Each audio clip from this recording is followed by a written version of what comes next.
Hi everyone, I'm Sid, a mentor and speaker for Design for Change this month, and I'm very excited to be showing you a Figma tutorial today. Now, I'll be demonstrating a bit about how you can get started with your prototypes, some of the basics, but really what we're looking to showcase here is how you can sort of get going on a prototype and how you can take advantage of some of the features that Figma has.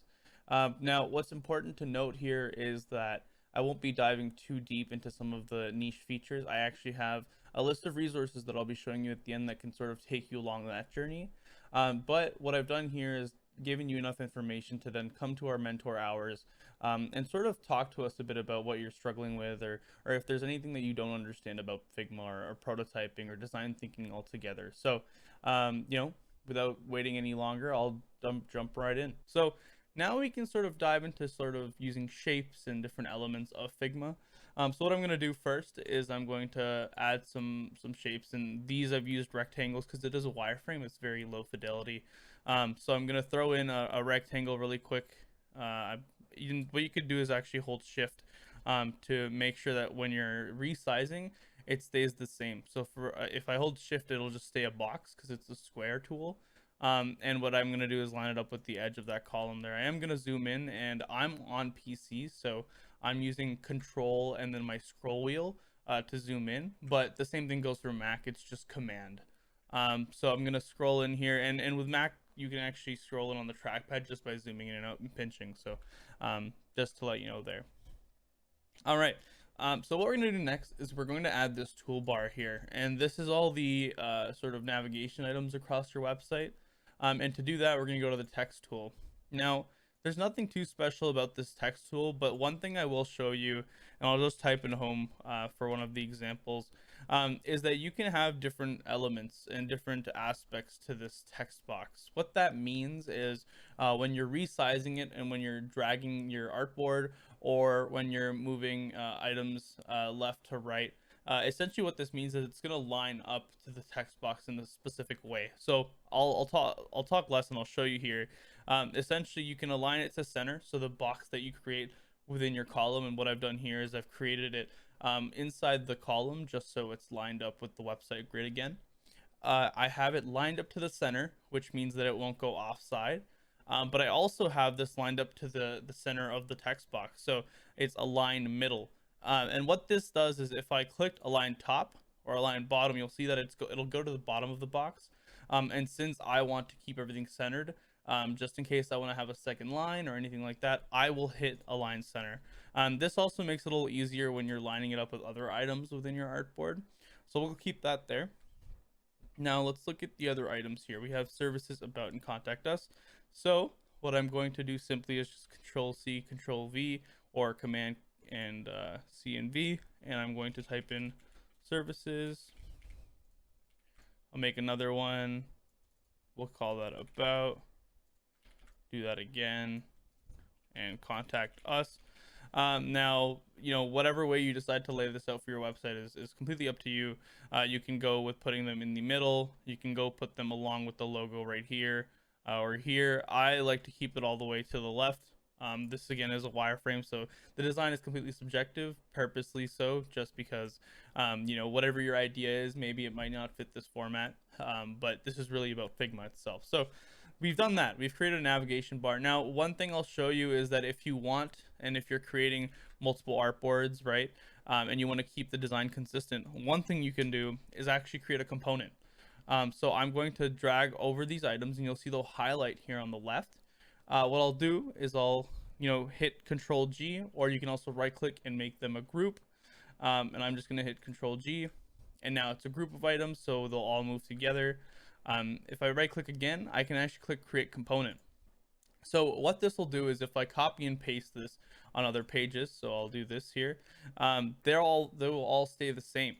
So the purpose of this being that items across boards are consistent, and if the interaction style is the same. So for example, if home, services, about, and contact us all go to the same place, you might as well keep it all the same.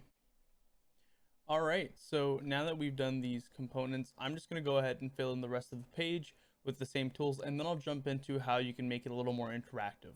Sort of gone through and I filled in the rest of the page using the same tools that we've just learned, And what I'm going to do next now is I'm going to make this interactive. So we want to be able to click through and then showcase our idea with a little more depth.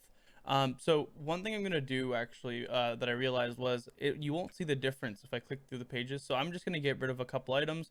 We're going to get rid of this testimonial down here. So now when I switch over the page, you will be able to see the difference. So what you can do is you can over here on the right side see design, prototype, and inspect. Inspect you won't be using as much, and you won't be coding. But if you go to prototype, you can see sort of how you can highlight components and there'll be little dots next to it. Now this allows us to make the prototype interactive. So for example, if I click services, I can click that little plus button and then click and drag, and you'll see this little arrow. This arrow allows me to drag onto any other artboard on the page, and then if I drag it and I hover over one, it'll auto select, and now you'll see there's an arrow going over to this page. Now what that means is I've set this desktop one to home, which means it'll start off with this page. So what I'm going to do here on the top right next to share is click play. What this will do is give us the opportunity to play with our design a bit, and you can see this is what it'll look like, and it's scrollable automatically.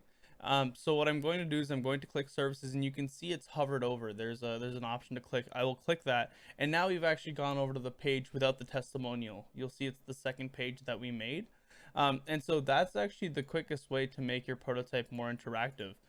Is you can just sort of click on an element that you want clickable and then drag over. Now this works the same for images, boxes, shapes. So if I click over here and then I click onto this next artboard, it'll do the same. So we'll hit play and I'll show you here. And then if I click, it'll go over. So that's the very simple on-click method. There are different types of interactions. You can have hold while you're hovering. You can change the state of something. I'll let everybody go around and play with it themselves, but over here, that's the very basic element of prototyping.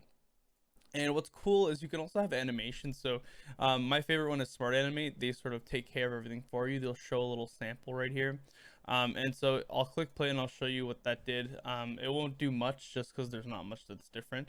But if I click this right here, you'll see it sort of animated everything since not everything's lined up.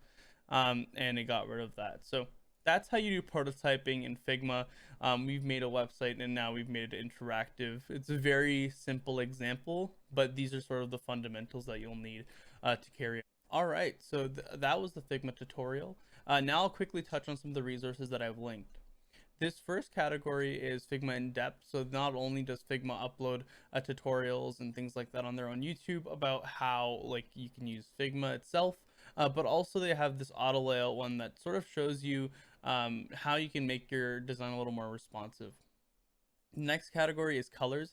So not only finding good color pairings through coolers, but you can also sort of take this and put it directly into your design. And you can also quickly choose colors just by hitting space. It just keeps generating different color palettes.